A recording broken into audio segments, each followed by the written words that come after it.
Mi hija me llamó una vergüenza a las 9 de la noche. A las 9:01 mi dolor se transformó en un plan. A las 10 hice una llamada a Ginebra. No sabían que la simple ama de casa que humillaron acababa de iniciar la cuenta regresiva para destruir su mundo antes del amanecer. Mamá, por favor, no nos hagas pasar esta vergüenza. Este no es tu ambiente. Esas palabras, pronunciadas por mi única hija Valeria, cayeron sobre la mesa del restaurante en Polanco con la frialdad y el peso de una lápida. El murmullo de las conversaciones elegantes a nuestro alrededor, el tintineo de los cubiertos de plata contra la porcelana fina, todo pareció desvanecerse en un instante. Sólo quedó el eco ensordecedor de su desprecio suspendido en el aire perfumado. Sentí las miradas de los amigos de mi yerno, Ignacio, clavándose en mí. No eran miradas de ira, sino algo mucho peor, una lástima condescendiente, la clase de compasión que se le tiene a un perro callejero que se ha colado en una fiesta de gala. Yo, Beatriz, a mis 67 años, me convertí de pronto en eso, un estorbo, una pieza de mobiliario viejo y polvoriento en medio de una galería de arte moderno. El crimen que había cometido era imperdonable. Ignacio, mi yerno, con una copa de champán en la mano y una sonrisa de suficiencia en el rostro, acababa de anunciar que su nueva empresa, una idea rimbombante que llamaban lujo sostenible, había asegurado una inversión millonaria. Yo, que he visto nacer y morir negocios como las flores de un día, simplemente hice una pregunta práctica, de madre. ¿Y ya tienen calculado el punto de equilibrio? Un flujo de caja positivo es crucial en los primeros 2 años. No era una crítica, era la preocupación forjada en décadas de estirar cada peso, de contar cada centavo para que a ellos nunca les faltara nada. La reacción de Ignacio fue una risa corta, amarga, que me atravesó como un cuchillo. Se dirigió a sus amigos, no a mí. Beatriz, por favor, ¿qué va a saber mi suegra de estas cosas? Es una simple ama de casa. Su mundo son las recetas de cocina, no los planes de negocio. Cada palabra fue un golpe sordo, pero la estocada final, la que me partió el alma, fue la de mi propia hija. Su súplica, su vergüenza, su ruego para que yo, su madre, simplemente desapareciera. Recordé en un instante los sacrificios, la universidad que financié con la venta silenciosa de mis acciones, la fianza que lo sacó a él de un problema legal por un negocio fallido, pagada con las joyas de mi madre, mi único recuerdo tangible de ella, el enganche de su primer departamento, todo para que, al final, la suma de todos mis sacrificios fuera una sola palabra: vergüenza. Me puse de pie. Una calma antinatural, una quietud helada, se apoderó de mí. No sentía el temblor en mis manos. Tienes razón, Valeria, dije, y mi voz sonó sorprendentemente firme, sin un atisbo de las lágrimas que me ahogaban por dentro. Este no es mi ambiente. El mío es uno donde la gratitud todavía tiene valor. Caminé hacia la salida, sintiendo sus ojos en mi espalda, pero ninguno tuvo el valor de mirarme a la cara. Al salir a la fría noche de la Ciudad de México, el dolor agudo comenzó a transformarse. Ya no era tristeza. La tristeza es un sentimiento pasivo, una herida que sangra. Esto era diferente. Era una furia fría, una claridad cristalina que lo enfocaba todo. Habían cometido un error, no un error emocional, no una simple grosería familiar. Habían cometido un error de cálculo. Y yo, la simple ama de casa, la mujer cuyo mundo eran las recetas de cocina, estaba a punto de enseñarles el verdadero costo de sus acciones, una lección que no olvidarían jamás. Llegué a mi modesto pero impecable departamento en la colonia Roma. Era mi santuario de orden y silencio, un universo que contrastaba brutalmente con el caos que rugía dentro de mí. No lloré. Las lágrimas eran un lujo que no podía permitirme, una emoción ineficiente que sólo nublaría lo que tenía que hacer. En cambio, caminé con paso firme directamente a mi recámara, hacia el viejo armario de cedro que había pertenecido a mi esposo, Jean-Pierre. Mis manos no temblaban cuando abrí sus puertas. Detrás de una falsa pared de madera que se deslizó suavemente al tacto, había una pequeña caja fuerte digital.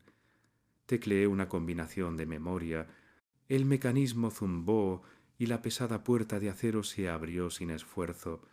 Dentro no había joyas ni grandes fajos de billetes. Lo que guardaba era mucho más valioso. Era una colección de una docena de libros de contabilidad, encuadernados en piel oscura, con el lomo grabado en oro con un año en cada uno. Tomé el más reciente, el de este año, y lo llevé a mi escritorio. Al abrirlo, el olor a papel de alta calidad y tinta fresca llenó el aire, un aroma a orden y a verdad. Cada página estaba cubierta con mi caligrafía precisa, una caligrafía que nadie en mi familia, aparte de Jean-Pierre, había visto jamás. Ellos conocían mis notas rápidas en la lista del supermercado, no estas líneas meticulosas, casi grabadas en el papel. No eran diarios, eran balances, activos y pasivos de una vida entera de sacrificio. Pasé las páginas lentamente y los recuerdos me asaltaron, no como emociones cálidas y borrosas, sino como frías y claras entradas contables. 2008. Pago de matrícula para la maestría de Valeria en el extranjero. Pasivo, $150.000. Activo, liquidación de la colección de arte de Jean-Pierre, declarada como falsificaciones de poco valor a la familia para no herir su orgullo. 2015. Fianza y honorarios de abogados para Ignacio por fraude en su primera empresa. Pasivo, $50.000. Activo, venta de acciones del portafolio discrecional. 2018. Boda de lujo para Valeria e Ignacio. Pasivo, $80.000. Activo, retiro de fondos de la cuenta de inversión personal. Cada sacrificio, cada centavo, cada mentira piadosa para proteger sus frágiles egos estaba allí, documentado con la precisión de un auditor forense. Las palabras de mi brillante y reservado esposo suizo resonaron en mi mente como si estuviera a mi lado. Beatriz, querida, me dijo antes de morir, nunca olvides que la familia es el negocio más importante, pero también el más volátil. Lleva las cuentas, no por rencor, sino por claridad. La claridad es poder. Durante años pensé que era su manera de ayudarme a procesar el duelo, un ejercicio para mantener mi mente ocupada. Ahora, en el silencio de mi estudio, entendía la verdad. No era terapia, era una estrategia. La humillación en ese restaurante no fue una simple grosería. Fue, en términos financieros, una declaración de impago, una cesación de la inmensa deuda moral que tenían conmigo. Cerré el libro. El golpe sordo en el cuero resonó en la habitación. El dolor se había asentado en mi pecho como un bloque de hielo, frío y pesado. Se habían declarado en bancarrota emocional, y yo, su silenciosa y subestimada acreedora, estaba a punto de cobrar cada centavo. Me senté en la penumbra de mi estudio, con el libro de contabilidad cerrado sobre el escritorio como un veredicto final. La cara de mi hija, contorsionada por la vergüenza que yo le causaba, se repetía en mi mente como una fotografía cruel, pero esa imagen dolorosa se superponía con otra, la de Jean-Pierre, sonriéndome con esa mezcla única de amor y admiración que siempre me dedicaba. La emoción es un pasivo, Beatriz, me decía a menudo mientras revisábamos los mercados financieros por la noche, nuestro ritual secreto. Nubla el juicio. La lógica, en cambio, es el activo más valioso. Te permite ver el verdadero valor de las cosas y de las personas.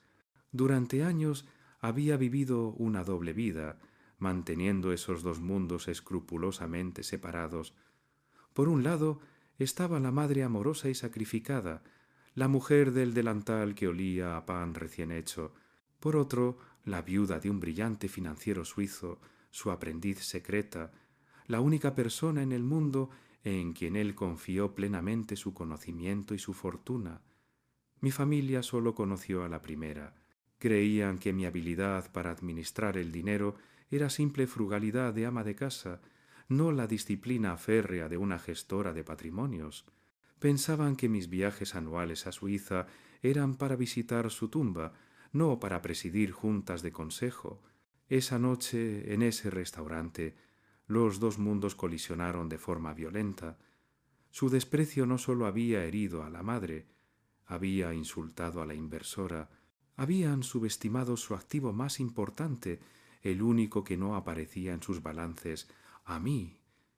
Miré el teléfono que descansaba sobre la base de madera en mi escritorio, un modelo antiguo, casi una reliquia, pero con una línea internacional segura que Jean-Pierre había instalado años atrás.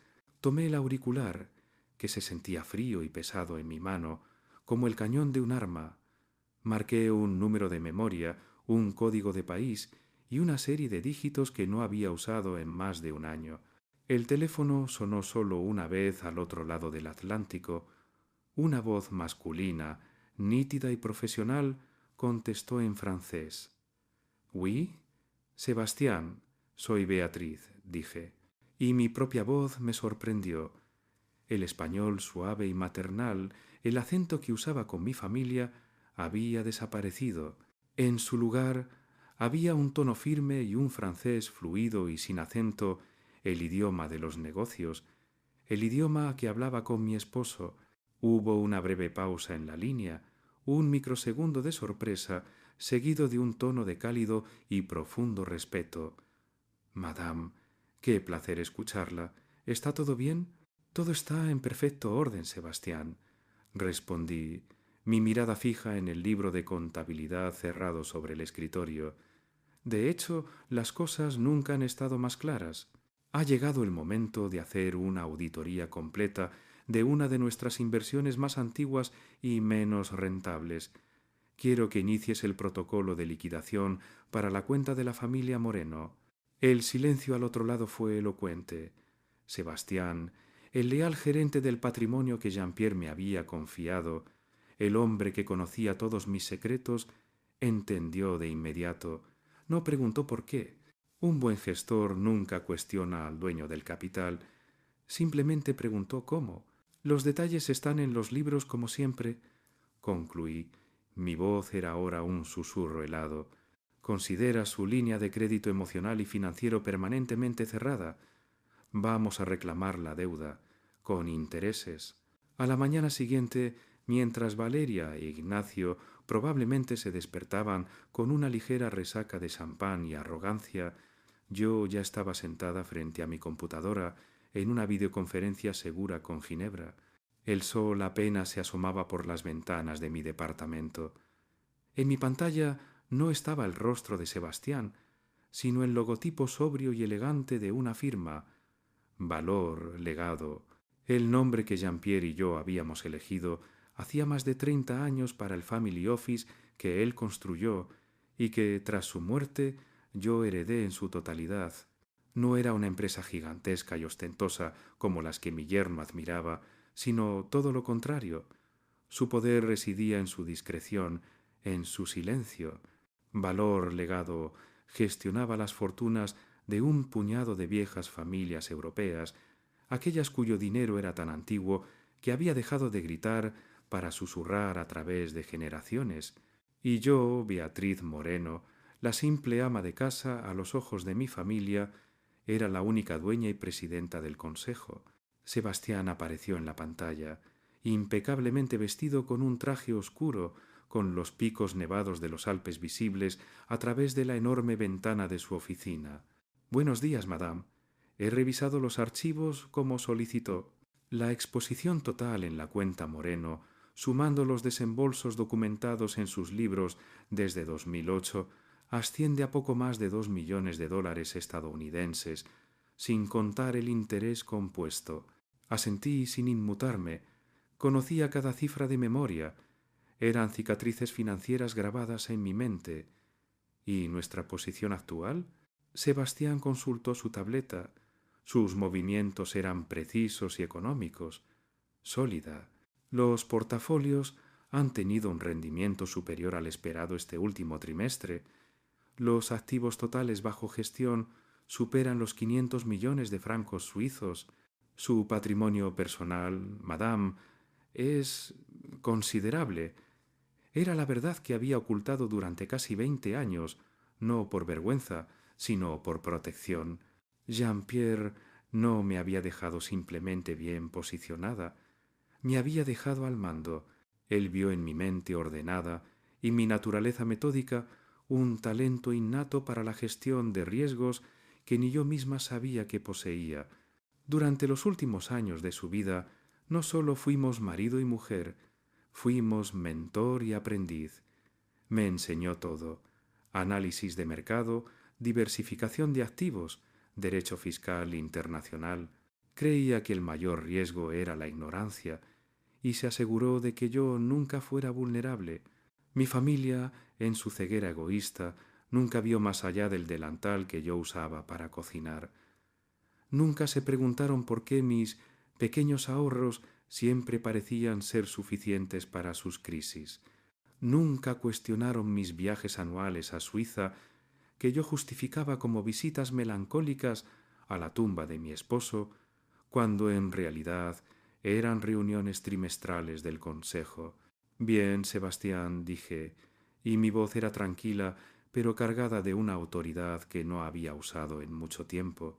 Quiero que movilices a nuestro equipo legal en México inmediatamente y contacta a la junta de Alpine Investments. Tengo una nueva propuesta de adquisición para ellos. Alpine Investments, la firma de capital de riesgo que acababa de financiar el sueño de mi hija. Una firma que, casualmente, yo sabía que estaba buscando un socio estratégico para expandirse en Latinoamérica. El depredador, a veces, no necesita cazar, solo tiene que esperar a que la presa, engreída y ciega, entre directamente en su boca. 2 semanas después, Valeria e Ignacio estaban en la cima del mundo. Flotaban en una nube de euforia y validación que los hacía insoportables a la distancia. Habían firmado el acuerdo final con Alpine Investments, asegurando una línea de crédito de $5 millones para lanzar su marca Origen. Para celebrar, organizaron una cena aún más extravagante que la anterior, publicando fotos en sus redes sociales con hashtags pretenciosos como emprendedores y conquistando el mundo. Por supuesto, no me invitaron. Ni siquiera recibí una llamada. Me enteré de su éxito por casualidad, leyendo una revista de sociedad que encontré en la sala de espera de mi dentista. Allí estaba mi hija, sonriendo a la cámara, hablando de su visión y de cómo siempre supo que estaban destinados a la grandeza. Ignacio, por su parte, se jactaba de su astucia para atraer capital inteligente. Una pequeña risa, seca y sin alegría, escapó de mis labios. No tenían la menor idea de cuán inteligente era el capital que los respaldaba. Lo que esos dos parásitos no sabían era que, en los días posteriores a mi llamada a Sebastián, mi firma, Valor Legado, había ejecutado una maniobra financiera tan rápida como silenciosa. A través de una compleja red de intermediarios y empresas pantalla establecidas en diferentes jurisdicciones, habíamos adquirido una participación mayoritaria en Alpine Investments. La transacción fue quirúrgica, enterrada en las profundidades de los mercados financieros, completamente invisible para el ojo inexperto. El director de Alpine, un hombre pragmático llamado señor Obadas, Dubois, estaba absolutamente encantado de recibir una inyección de capital tan significativa de un consorcio suizo anónimo y feliz de ceder el control a cambio de un futuro próspero y una jugosa bonificación. Por lo tanto, cuando Valeria e Ignacio estamparon sus firmas en esos papeles, no se estaban asociando con un grupo de fríos inversores de riesgo, se estaban encadenando sin saberlo a mí. Yo era su socia silenciosa, su benefactora anónima, su banquera, la dueña de sus sueños y pronto de sus pesadillas. Cada dólar que gastaban, cada decisión estratégica que tomaban, ahora pasaba por un consejo de administración que, en última instancia, me respondía única y exclusivamente a mí. Desde la tranquilidad de mi modesto apartamento en la colonia Roma, yo tenía acceso a sus proyecciones financieras, sus planes de marketing, sus nóminas. Veía, con una mezcla de asco y furia fría, los sueldos exorbitantes que se habían asignado a sí mismos, los gastos desmedidos en oficinas de lujo que no necesitaban, los viajes en primera clase justificados como investigación de mercado. Estaban quemando mi dinero con la misma arrogancia con la que habían quemado mi corazón. Pero el fuego esta vez estaba perfectamente contenido, y yo, solo yo, controlaba el termostato. La primera fase de mi plan estaba completa. El caballo de Troya, resplandeciente y lleno de promesas, estaba dentro de sus murallas. Ahora solo era cuestión de tiempo. Era el momento de empezar a sacar a los soldados. El primer mes fue una luna de miel embriagadora para Valeria e Ignacio. Gastaron con el abandono de quienes creen que el dinero es un recurso infinito. Contrataron a sus amigos, no por su talento, sino por su capacidad para adularlos. Diseñaron un logotipo carísimo que no decía nada, y hablaron sin cesar en la prensa sobre la disrupción que traerían al mercado del lujo.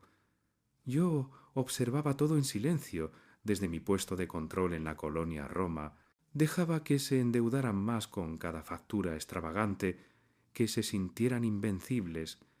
Dejé que la soga que les había puesto cuidadosamente alrededor del cuello fuera de la seda más suave, casi una caricia.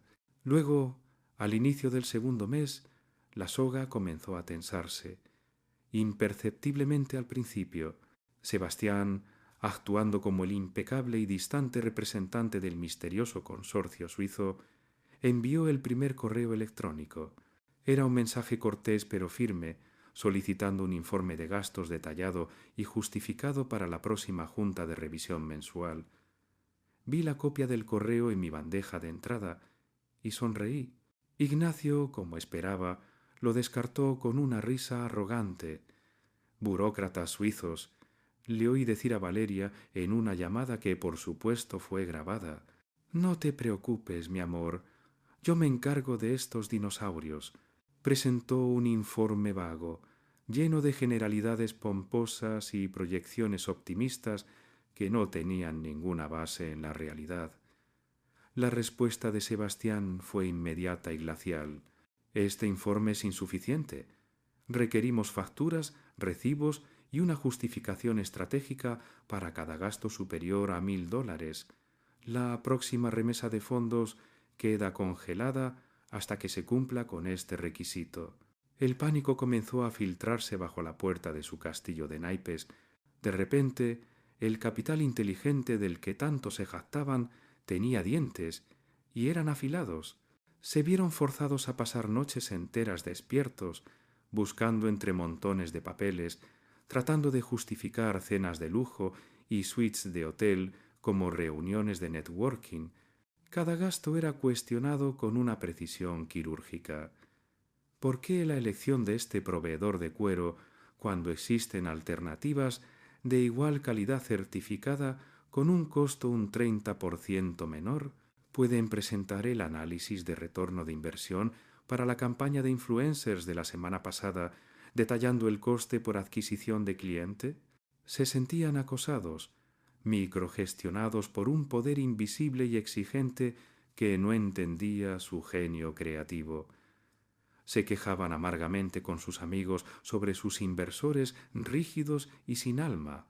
No tenían ni la más remota idea de que cada una de esas preguntas, cada una de esas exigencias, provenía de mí. Yo leía sus patéticas y desesperadas justificaciones por la noche y sonreía. Les estaba enseñando la primera lección de negocios, la que ellos habían despreciado en aquel restaurante. Cada peso cuenta. Yo, que había contado cada peso para criarlos, Ahora les obligaba a hacer lo mismo. Les estaba aplicando la misma disciplina financiera que había regido mi vida durante 40 años, pero esta vez no era para su beneficio, era para su educación. La soga de seda se estaba convirtiendo en un alambre de espino, y ellos mismos, con su pánico y su incompetencia, estaban tirando de los extremos con todas sus fuerzas. Mientras Valeria e Ignacio luchaban con la asfixiante burocracia de sus nuevos inversores, yo trabajaba en silencio en el segundo frente de mi ataque. El primero era financiero, diseñado para cortar su flujo de aire. El segundo era legal, diseñado para cortar la tierra bajo sus pies. La deuda moral, esa que ellos consideraban inexistente, estaba a punto de materializarse en la forma más fría, concreta y aterradora posible, un documento legal con sello oficial. Convoqué a mi equipo de abogados en México, un prestigioso bufete de primer nivel que normalmente manejaba fusiones y adquisiciones multimillonarias. Su socio principal, el licenciado Mendoza, un hombre de rostro severo como tallado en granito y una mente afilada como un bisturí, me miró con una educada curiosidad cuando extendí mis libros de contabilidad sobre la pulida mesa de caoba de su sala de juntas. Los libros parecían reliquias de otro tiempo en ese ambiente de cristal y acero. Licenciado, comencé, mi voz tranquila, durante los últimos 15 años he realizado una serie de transferencias financieras a mis hijos, Valeria e Ignacio Moreno. No existen contratos firmados, pero como puede ver, tengo un registro meticuloso de cada transacción, incluyendo fechas, montos y, en muchos casos, extractos bancarios que corroboran los movimientos. Mendoza se puso sus gafas de lectura y examinó los libros con el ojo de un experto cazador buscando la debilidad en su presa. Vio las entradas, la universidad en el extranjero, la fianza para evitar la cárcel, la boda de ensueño, los innumerables préstamos para cubrir sus deudas de tarjetas de crédito, los regalos para el enganche de sus autos de lujo. Su rostro permaneció impasible, pero noté un ligero arqueo en su ceja.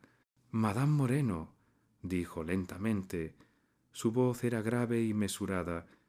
Esto es extraordinariamente detallado. Sin embargo, sin un contrato, la defensa podría argumentar fácilmente que fueron donaciones, regalos de una madre a sus hijos. Ese sería su argumento, licenciado, respondí con calma, mirándolo directamente a los ojos. Mi argumento es diferente. Fueron préstamos personales sin documentar, préstamos otorgados bajo un acuerdo verbal de confianza y buena fe filial, un acuerdo que ha sido violado de manera flagrante, pública y repetida. Su reciente éxito financiero, ampliamente publicitado en todas las revistas de sociedad, demuestra fehacientemente que ahora tienen la capacidad de pago, y yo, su acreedora, he decidido que el plazo para el pago ha vencido. El licenciado Mendoza se quitó las gafas. Una leve, casi imperceptible sonrisa se dibujó en sus labios. Entendió el juego. No se trataba solo de dinero, se trataba de principios, de justicia. La falta de un tipo de interés acordado podría ser un problema, advirtió probando mi determinación. No estoy interesada en los intereses, licenciado, repliqué. Mi voz era ahora de acero. Solo en el capital. El interés ya lo cobré en humillaciones y desprecios. Quiero una demanda formal de reclamación de cantidad, cada centavo que está en esos libros convertido a su valor actual. Quiero que un actuario se presente en su lujosa oficina y les entregue una notificación que les hiele la sangre. Quiero que el pasado, ese que han intentado enterrar bajo su nuevo éxito, vuelva para reclamar lo que es suyo. En las siguientes semanas, mi equipo legal transformó mis libros de cuentas del corazón en un arma legal de precisión quirúrgica. Cada entrada fue respaldada con evidencia documental. Cada sacrificio se convirtió en un anexo del expediente. La deuda emocional se estaba traduciendo al único idioma que ellos parecían entender, el del dinero y las consecuencias legales. El tercer pilar de mi estrategia no apuntaba a sus finanzas ni a su libertad, sino a su bien más preciado y frágil, su imagen pública. La marca Origen se construía sobre una cuidadosamente elaborada narrativa de autenticidad, sostenibilidad y lujo consciente. Valeria e Ignacio no se vendían como meros empresarios, se presentaban como visionarios éticos, una nueva generación que se preocupaba por el planeta tanto como por las ganancias. Era un castillo de naipes hermoso, brillante y completamente hueco, y yo tenía el soplido perfecto para derribarlo. A través de una de las agencias de relaciones públicas de élite con las que trabajaba Valor Legado en Europa, contraté discretamente a un periodista de investigación financiero en México, un hombre conocido por su tenacidad de perro de presa y su olfato infalible para la hipocresía corporativa. Le proporcioné, a través de un intermediario anónimo, un dossier cuidadosamente preparado. No contenía nada que no fuera verdad. Esa era la belleza de mi plan. Simplemente conectaba los puntos que ellos habían trabajado tan duro por mantener separados. El dossier detallaba los múltiples negocios fallidos de Ignacio antes de Origen, incluyendo aquel que terminó con problemas legales por fraude y del cual yo, su despreciada suegra, lo había rescatado con mis ahorros. Incluía pruebas documentales de su extravagante estilo de vida, contrastándolo dolorosamente con sus grandilocuentes discursos sobre la sostenibilidad y el consumo responsable, fotos de sus viajes en jets privados, facturas de suites presidenciales en hoteles de 5 estrellas, todo financiado por Alpine Investments, es decir, por mí. El artículo más dañino, sin embargo, era el más sutil. No se basaba en escándalos, sino en hechos. Revelaba que sus principales proveedores de materiales orgánicos y sostenibles eran, en realidad, empresas con un historial dudoso de prácticas laborales y medioambientales en el sudeste asiático. Era la misma información que yo había obtenido durante mi exhaustiva debida diligencia antes de adquirir Alpine Investments, una información que ellos, en su prisa y arrogancia, nunca se molestaron en verificar. El periodista, un lobo hambriento con un festín servido en bandeja de plata, se lanzó sobre la historia. Una semana después, un importante periódico financiero en línea publicó un artículo mordaz en su portada digital. El titular era una obra maestra de veneno periodístico. Origen, lujo sostenible o marketing hueco.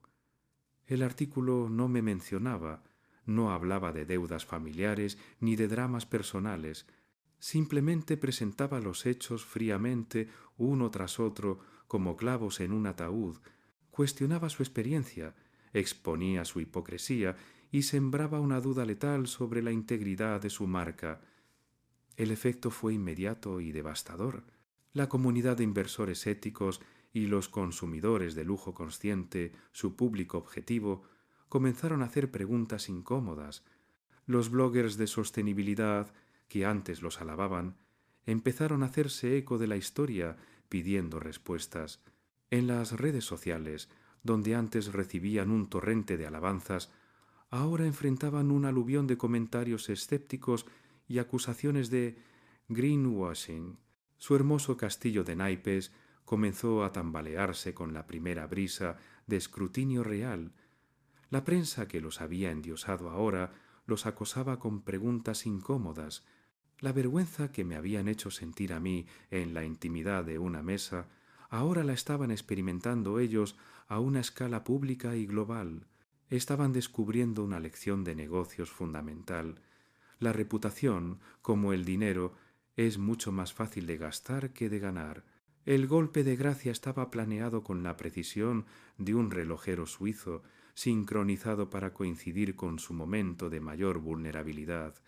Valeria e Ignacio, acorralados por la mala prensa y desesperados por recuperar el control de su narrativa, decidieron organizar un gran evento de relanzamiento. Su objetivo era mostrar al mundo la supuesta transparencia de su marca.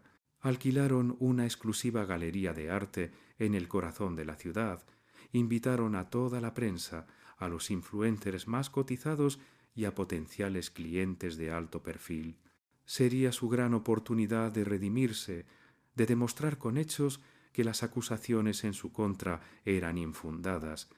Para ello, invirtieron hasta el último centavo que les quedaba de la primera remesa de financiación. Era su apuesta final. Todo o nada. La noche del evento yo no estaba allí. Estaba en la comodidad de mi apartamento, con una copa de vino tinto en la mano, siguiendo los acontecimientos a través de una transmisión en vivo que uno de los influencers invitados estaba haciendo en sus redes sociales. Veía a Valeria, con una sonrisa forzada y brillante como el barniz, hablar ante las cámaras sobre ética y compromiso. Vi a Ignacio moverse entre los invitados con una confianza impostada que no sentía, repartiendo apretones de manos y promesas vacías. Y entonces, justo cuando estaban en el punto más alto de su actuación, di la orden. A través de un mensaje encriptado en mi teléfono, enviado directamente a Sebastián en Ginebra, simplemente escribí una palabra: ahora. Al otro lado del mundo, Sebastián ejecutó el comando con una eficiencia impecable. En el sistema central de Alpine Investments, la cuenta de origen fue marcada instantáneamente con una bandera roja de alto riesgo.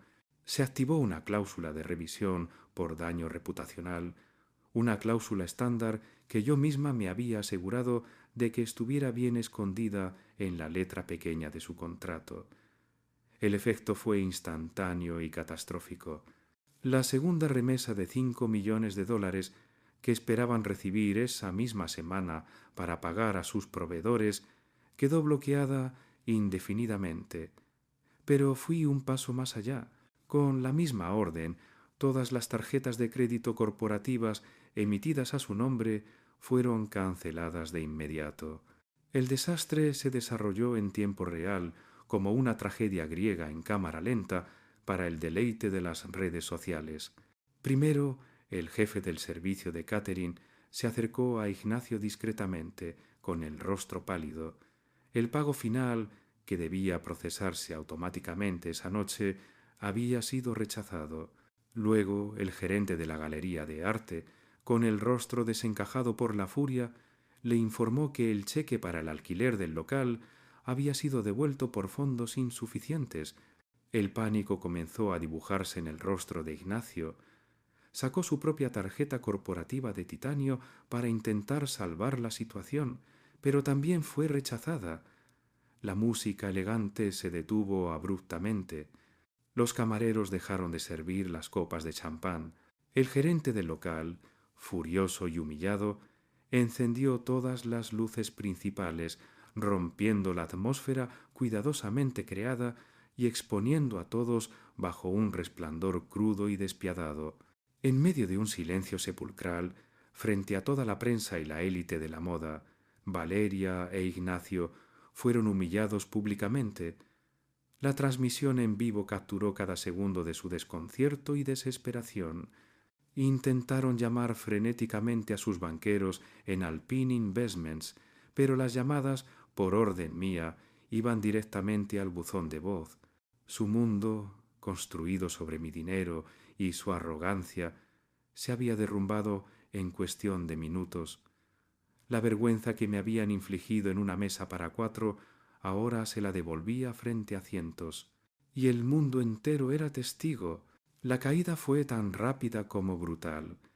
Al día siguiente, la noticia de su desastroso evento era la comidilla de todos los blogs de sociedad y finanzas. La historia del fiasco de origen se hizo viral. Sus proveedores, al oler la sangre financiera, comenzaron a exigir pagos inmediatos con una ferocidad de tiburones. Sus empleados, al ver que la quincena no llegaba, comenzaron a abandonar el barco que se hundía. Su lujosa oficina en Polanco, antes un hervidero de actividad y ego, se convirtió en una tumba silenciosa, animada únicamente por el incesante sonar de los teléfonos de acreedores furiosos. Pasaron 2 días. 2 días de un silencio sepulcral de su parte. No respondieron a mis llamadas, las que hice con mi mejor tono de madre preocupada. Finalmente, cuando la desesperación superó a su orgullo, tocaron a la puerta de mi apartamento. No llegaron en su auto de lujo, sino en un taxi que los dejó en la acera como a 2 náufragos. Sus rostros estaban demacrados, sus ropas de diseñador, arrugadas y sin vida, parecían disfraces tristes de una vida que ya no les pertenecía. La arrogancia había sido reemplazada por una desesperación cruda y palpable. «Mamá», comenzó Valeria, su voz era un hilo tembloroso, «necesitamos tu ayuda. Ha habido un terrible malentendido con nuestros inversores. Es un error, pero necesitamos liquidez. Necesitamos un préstamo, solo hasta que se aclare todo». Ignacio, el gran visionario, ni siquiera podía mirarme a los ojos. Se quedó detrás de ella, una sombra humillada, el hombre reducido a un niño asustado. Yo los miré con una calma que pareció desarmarlos por completo. «Lo siento mucho, hijos», dije con una sinceridad helada, «pero ya no estoy en posición de ayudar. Mis ahorros se han agotado». La incredulidad en sus rostros fue casi cómica. ¿Cómo podía yo, su cajero automático personal, su red de seguridad incondicional, su plan de contingencia eterno, estar sin fondos? «Pero, mamá, tú siempre tienes», balbuceó Valeria, buscando las palabras que siempre le habían funcionado. «Los tiempos cambian, hija», la interrumpí suavemente, «y las inversiones se agotan. Los invité a pasar a mi estudio, no para ofrecerles consuelo, sino para entregarles el golpe final. Sobre mi escritorio les esperaba un sobre de Manila, grueso y pesado. He vendido el apartamento». Mentí con una facilidad que me sorprendió a mí misma. «Me mudo a un lugar más pequeño, más acorde a mis posibilidades. Esto es lo único que encontré que les pertenece». Valeria abrió el sobre con manos temblorosas. Su rostro pasó de la confusión a la incredulidad y luego al horror más absoluto cuando el contenido se deslizó sobre la mesa. Dentro no había un cheque. Estaba la demanda legal que el licenciado Mendoza había preparado, un documento de casi 100 páginas que detallaba con precisión forense cada centavo que les había dado durante 15 años, reclamando el pago inmediato de poco más de 2 millones de dólares. Junto a la demanda había 2 billetes de avión en clase turista a Ginebra, Suiza, solo de ida, y una carta oficial con el membrete de Alpine Investments. Era una citación formal y obligatoria a una junta de accionistas de emergencia para discutir la disolución de su empresa. La dirección indicada no era una ostentosa oficina en un distrito financiero, era un chalet privado en las afueras de Ginebra. «Tienen una reunión importante», dije, mi voz sin una pizca de emoción. «No pueden faltar». El vuelo a Ginebra fue un purgatorio de 10 horas suspendido a 30.000 pies de altura. Valeria e Ignacio, acostumbrados al lujo anónimo de la primera clase, se encontraron apretados en asientos de turista, un reflejo físico y humillante de su nueva y reducida realidad. Apenas hablaron durante todo el trayecto. El shock combinado de la demanda legal y la citación en Suiza los había dejado mudos, vacíos. La cifra 2 millones de dólares era tan astronómica, tan inconcebible viniendo de su madre, que no podían procesarla. ¿Cómo era posible? ¿De dónde había sacado su madre esa cantidad de dinero a lo largo de los años? ¿Y cómo había tenido la crueldad de documentarlo todo como un usurero? Releían la citación de Alpine Investments una y otra vez, como si esperaran que las palabras cambiaran por arte de magia. La junta de accionistas era para decidir el futuro de Origen. Era su única y desesperada esperanza. Tenían que convencer a esos misteriosos y rígidos suizos de que les dieran otra oportunidad, de que el desastre del evento fue solo un contratiempo. La demanda de su madre en ese momento parecía un problema secundario, una especie de locura senil, producto del rencor que resolverían más tarde. Lo urgente, lo vital, era salvar la empresa, su sueño, la única identidad que creían tener. Al aterrizar en el impecable y silencioso aeropuerto de Ginebra, un hombre con un traje oscuro y un cartel con su apellido, Moreno, los esperaba a la salida. No era un chofer de limusina con una sonrisa servil, sino el conductor de un sedán sobrio pero elegante, casi fúnebre. Hablaba un inglés perfecto con un ligero acento francés y no respondió a ninguna de sus preguntas ansiosas sobre la reunión. Simplemente dijo con una calma exasperante: «Tengo instrucciones de llevarlos directamente a la reunión». El auto se deslizó por carreteras sinuosas, dejando atrás la ciudad y adentrándose en el campo suizo. El paisaje era de una belleza abrumadora que a ellos les pareció casi una burla: colinas de un verde imposible, pueblos pintorescos sacados de un cuento y, a lo lejos, el brillo azul y helado del lago Le Mans. Finalmente, el coche giró hacia un camino privado y ascendió por una colina hasta detenerse frente a un magnífico chalet. No era una casa, era una fortaleza de madera y piedra, una obra maestra de la arquitectura que fusionaba la tradición alpina con una modernidad austera y poderosa. Tenía vistas panorámicas del lago y los Alpes que quitaban el aliento. Era un lugar que no gritaba, sino que susurraba poder y dinero antiguo. El corazón de Valeria latía con una fuerza desbocada. Quizás este era un buen augurio. Un lugar así significaba que sus inversores eran increíblemente ricos y poderosos. Si lograban impresionarlos, si lograban venderles su visión una vez más, podrían salir de esto. La pesada puerta del chalet se abrió antes de que pudieran tocar. Un hombre de cabello plateado y una elegancia innata los recibió en el umbral. Era Sebastián. «Señor y señora Moreno», dijo con una formalidad gélida que no admitía familiaridades. «Los estábamos esperando. La junta está por comenzar. Por aquí, por favor». Los condujo a través de un vestíbulo minimalista adornado con piezas de arte que valían más que su empresa, hacia unas imponentes puertas dobles de roble macizo. La esperanza y un miedo cerval luchaban en el interior de Valeria e Ignacio. Estaban a punto de conocer, por fin, el rostro del poder que controlaba su destino. Sebastián abrió las puertas dobles de roble con un movimiento silencioso y ceremonial, revelando una sala de juntas que parecía sacada de una película de poder y altas finanzas. Una larga mesa de madera oscura, pulida como un espejo negro, dominaba el centro. Las paredes eran inmensos ventanales de cristal que ofrecían una vista ininterrumpida y casi irreal del lago Le Mans y las montañas nevadas. La tecnología era de última generación, pero tan discreta que era casi invisible. Aquel lugar no era una oficina, era un santuario de poder silencioso. En los asientos a los lados de la mesa había varias personas de aspecto serio e imperturbable, hombres y mujeres de mediana edad, todos vestidos con la elegancia conservadora del viejo dinero europeo. Eran los miembros del Consejo de Valor, Legado, mis más leales y antiguos colaboradores. Pero la atención de Valeria e Ignacio fue capturada magnéticamente por la figura sentada en la cabecera de la mesa, de espaldas a ellos, mirando el majestuoso paisaje.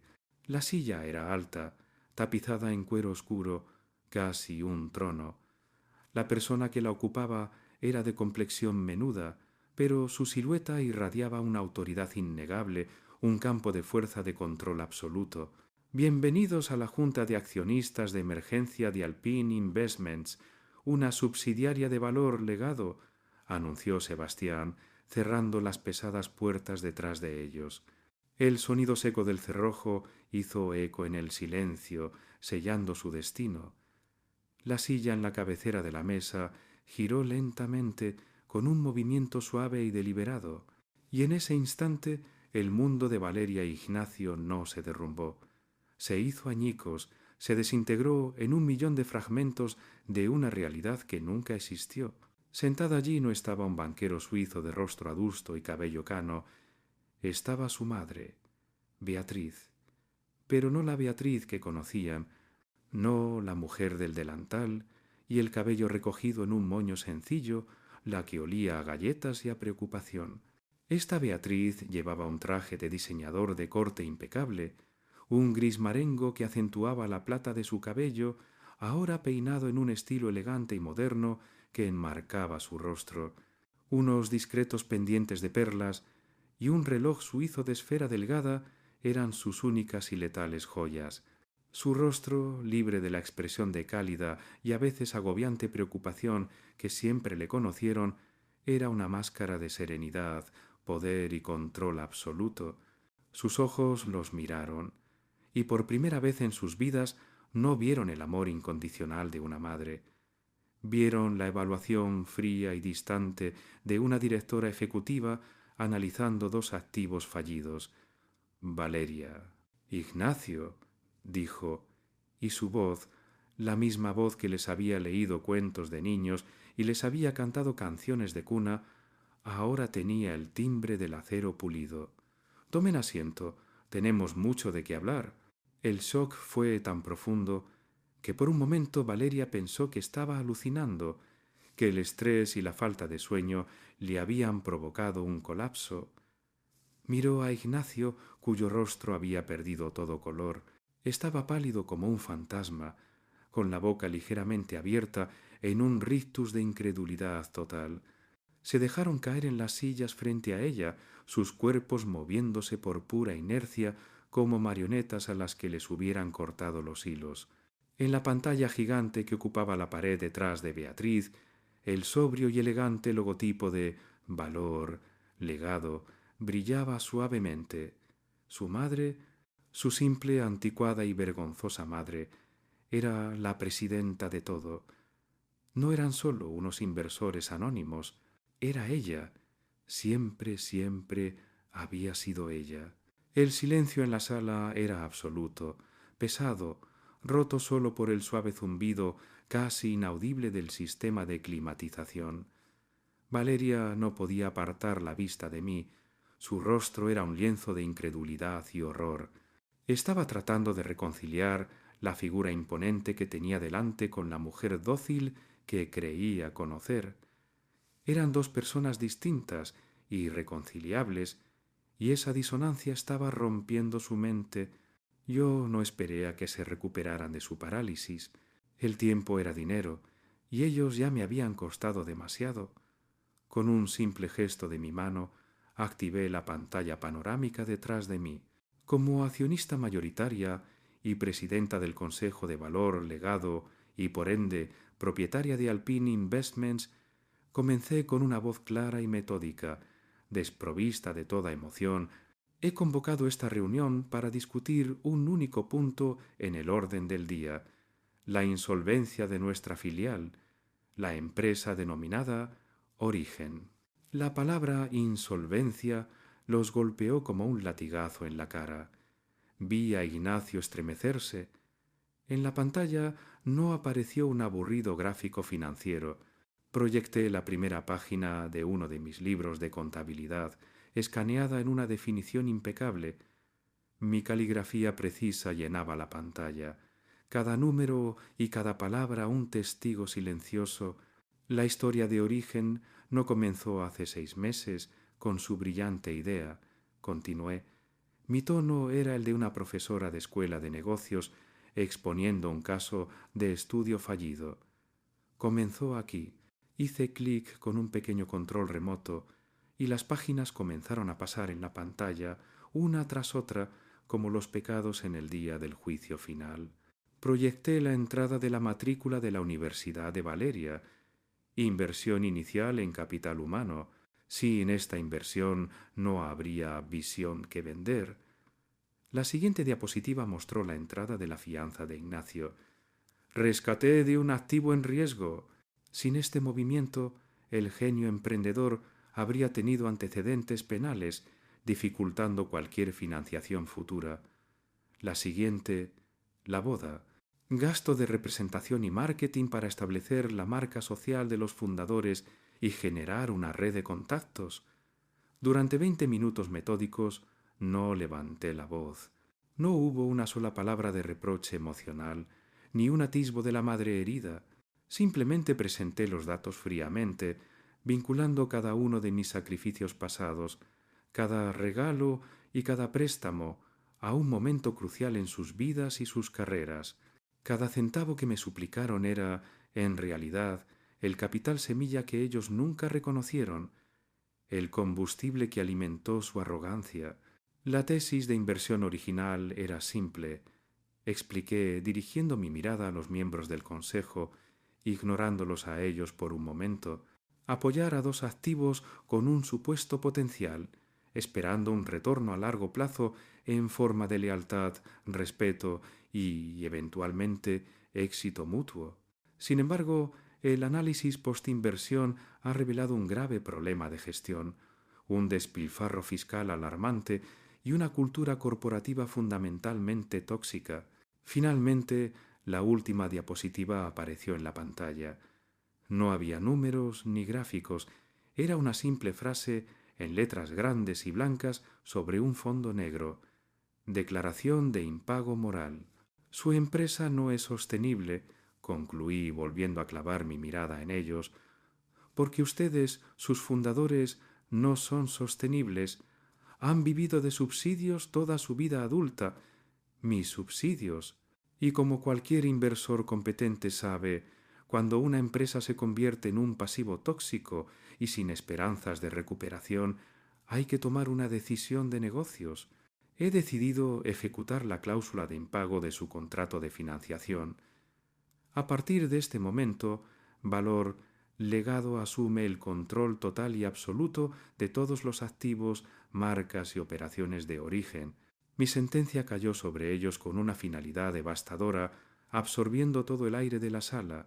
Ignacio abrió la boca e intentó farfullar algo, una mezcla patética de disculpa y protesta, pero las palabras murieron en su garganta antes de nacer. Valeria simplemente lloraba en silencio, las lágrimas negras del rímel caro trazando surcos de rendición en su maquillaje perfecto. La mujer que los había rescatado de cada error, de cada capricho, de cada fracaso, era ahora la fría y eficiente artífice de su ruina. Pero yo no había terminado. El balance estaba hecho. Ahora venía la sentencia. Sería fácil y, francamente, emocionalmente satisfactorio simplemente liquidar la empresa y dejarlos en la calle a merced de sus acreedores, dije, y por una fracción de segundo mi voz se suavizó. Un atisbo casi imperceptible de la madre que fui. Pero eso sería una mala decisión de negocios. He invertido demasiado capital en ustedes a lo largo de los años como para simplemente darlos por perdidos. No habrá liquidación, habrá una reestructuración. Me puse de pie y caminé lentamente hacia la ventana, dándoles la espalda por un momento mientras contemplaba la calma imperturbable del lago. Les dejé marinar en esa pequeña y cruel esperanza. A partir de mañana, sus cargos como CEO y directora creativa quedan eliminados. Sus salarios, bonos y todos sus beneficios son suspendidos indefinidamente. La empresa será reestructurada desde sus cimientos, bajo la supervisión directa y estricta de Sebastián. Me giré para enfrentarlos de nuevo, para ver el terror reemplazando a la desesperación en sus ojos. Sin embargo, como un gesto de buena voluntad del consejo, les ofrezco nuevos puestos de trabajo dentro de la compañía. La confusión en sus rostros era palpable. Valeria, dado tu íntimo conocimiento del producto, trabajarás en el almacén. Tus responsabilidades serán el control de calidad y la gestión de inventario, contar cajas, revisar costuras, empacar pedidos. Me volví hacia Ignacio. Ignacio, con tu supuesto y aclamado talento para las ventas y la comunicación, trabajarás en el centro de atención al cliente. Tu única tarea será responder las quejas, devoluciones y preguntas de los clientes por teléfono. El shock en sus rostros fue aún mayor que antes. Esto era un castigo mucho más cruel que la simple bancarrota. Era una humillación sistemática, diaria y prolongada. Les estaba quitando el disfraz de visionarios para vestirlos con el uniforme de la realidad.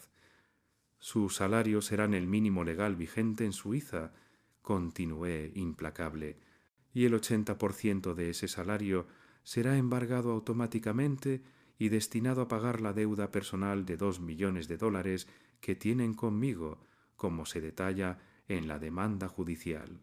Vivirán en un pequeño apartamento para empleados, propiedad de la empresa, a las afueras de la ciudad. No habrá autos de lujo, ni cenas extravagantes, ni viajes en primera clase. Aprenderán el valor de un franco suizo porque tendrán que contar cada uno de ellos para poder comer a fin de mes. Era una justicia poética, perfecta y terrible. Los había atrapado no en una prisión de pobreza, sino en una prisión de responsabilidad. No los estaba destruyendo, los estaba obligando a construirse de nuevo ladrillo por ladrillo, desde los cimientos de su propia arrogancia. Esta es mi oferta final, concluí, regresando a mi asiento en la cabecera de la mesa. Acepten la reestructuración y sus nuevas condiciones laborales, o enfrenten la demanda legal por el total de la deuda y la inevitable bancarrota personal. La decisión es suya. No había nada que decidir, y lo sabían. Estaban atrapados. Su madre, la inversora, les había ofrecido los términos de su rendición incondicional. 6 meses después, me encontraba en la terraza de mi chalet en Ginebra, con una taza de té humeante entre mis manos. El aire fresco y puro de la mañana olía a pino y a tierra húmeda, y el sol pintaba de oro las cimas distantes de los Alpes. La paz que sentía era profunda, una serenidad que no venía de la satisfacción de la venganza, sino de la belleza del orden restaurado. Sobre la mesa de teca reposaba un informe de progreso que Sebastián me había dejado. Era un resumen conciso de las operaciones de la reestructurada Origen. Las cifras ya no eran espectaculares ni infladas, sino modestas, realistas y por primera vez estables. Nos habíamos deshecho de todos los lujos innecesarios, las oficinas de Polanco, los autos de la empresa, los gastos de representación absurdos. Habíamos renegociado con proveedores verdaderamente éticos y ahora nos centrábamos en un modelo de negocio realmente sostenible, basado en la calidad y no en el marketing. El informe también incluía una breve nota sobre el desempeño de sus 2 nuevos y más peculiares empleados. Valeria, al principio resentida, torpe y llena de una furia silenciosa, había comenzado a mostrar un sorprendente y hasta entonces desconocido talento para la logística. Había optimizado por completo el sistema de inventario del almacén, reduciendo el desperdicio en un 15% en solo 3 meses. Había encontrado su lugar no en las portadas de las revistas, sino en la fría eficiencia de una hoja de cálculo. Ignacio, por su parte, había pasado de la furia inicial a una sombría y resignada aceptación. Escuchar las quejas y los problemas de los clientes día tras día, sin el escudo de su arrogancia, le había dado una dosis de humildad que años de éxito fraudulento nunca pudieron darle. No había milagros, no se habían convertido en santos de la noche a la mañana. La relación conmigo era inexistente. Toda comunicación se realizaba estrictamente a través de los canales formales supervisados por Sebastián. Pero había un cambio, una pequeña semilla de algo nuevo, de algo real, había sido plantada a la fuerza en la tierra arrasada de su arrogancia. Tomé el último de mis libros de contabilidad, el que había cerrado la noche de la humillación en aquel restaurante. Lo sostuve por un momento en mi regazo, sintiendo su peso, el peso de una vida de sacrificios no correspondidos. Contenía el balance final de una cuenta que ya estaba cerrada. Luego, con una calma que me sorprendió, me levanté y lo coloqué en la chimenea de piedra. Observé sin parpadear cómo las llamas comenzaban a lamer el cuero, cómo las páginas se curvaban y ennegrecían, convirtiendo la tinta y el dolor en cenizas que el viento se llevaría. Ya no lo necesitaba. La deuda, tanto la financiera como la moral, había sido saldada. Me levanté y caminé hacia el borde de la terraza, apoyando mis manos en la barandilla de cristal. Miré el vasto y majestuoso paisaje. Mi esposo, Jean-Pierre, me había enseñado que toda inversión debe tener un retorno esperado. Mi inversión en el dolor de aquella noche me había devuelto mi poder, mi dignidad y mi paz. Mi inversión en el futuro de mis hijos, esa cuenta, por primera vez, estaba abierta, ya no estaba garantizada por mi sacrificio. No sabía cuál sería su rendimiento final. Quizás un día daría como fruto la gratitud, quizás solo el silencio de la autosuficiencia, pero por primera vez en décadas ya no era mi responsabilidad garantizar el resultado. Había cerrado un libro, pero había abierto el horizonte, y en ese horizonte infinito, por fin, me pertenecía solo a mí misma. La historia de Beatriz nos deja una lección poderosa. El amor propio no es egoísmo, es supervivencia. A veces, la lección más cara que podemos dar es enseñarles a otros el verdadero valor de lo que perdieron. ¿Crees que Beatriz hizo lo correcto? Déjanos saber tu opinión en los comentarios.